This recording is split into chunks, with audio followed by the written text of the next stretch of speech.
Sa Re Ga Ma Pa senior season 5ல one of the கண்டஸ்டண்டா இருக்கக்கூடிய பவித்ரா, இப்ப கணவர் இறந்து போனதுக்கு பிறகு அவங்க வீட்ல அவருடைய பொருட்கள பொக்கிஷமா பாதுகாக்குறாங்க அப்படிங்கிற செய்திய சக போட்டியாளர்கிட்ட அவங்க ஷேர் பண்ணியிருக்காங்களாம். சரிகமபா சீனியர் சீசன் 5ல மக்களோட மனம் கவர்ந்த போட்டியாளர்கள் ஒரு சில பேர் இருக்காங்க.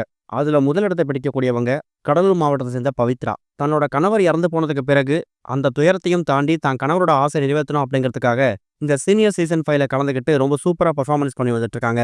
அப்படிப்பட்ட பவித்ரா தான் குடும்பத்தோட பல சோகமான கதைகளை சரிகமபா மேடையிலேயே ஷேர் பண்ணியிருக்காங்க.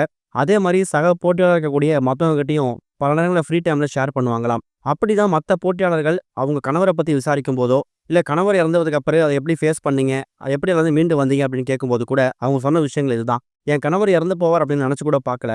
போயிட்டு ஒரு 5 நிமிஷத்துல திரும்பி வந்துரும்னு சொன்னவரு விபத்துல இறந்து போய் தான் வந்தாரு. அவர் இறந்து போனதுக்கு அப்புறம் அவருக்கு பண்ண வேண்டிய விஷயங்கள்லாம் பண்ணிட்டோம். அவரோட பொருட்கள் இன்னமும் என் வீட்ல பத்திரமா தான் இருக்கு. அவர் பயன்படுத்தின வாட்சா இருக்கட்டும், மணி பர்ஸா இருக்கட்டும், இது எதையுமே நான் தூக்கி போடல.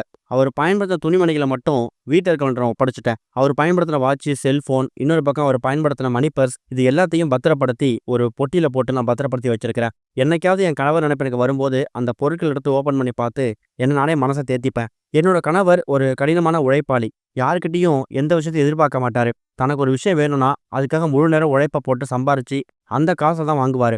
அவர் வாங்கின வண்டியா இருக்கட்டும், வீட்டில் இருக்கக்கூடிய டிவியா இருக்கட்டும், எல்லா பொருட்களுமே அவர் சம்பாரிச்சு கஷ்டப்பட்டு உழைச்சு வாங்கினது தான். அவருக்கு கடன் வாங்குறது அப்படிங்கிறது ரொம்ப பிடிக்காது.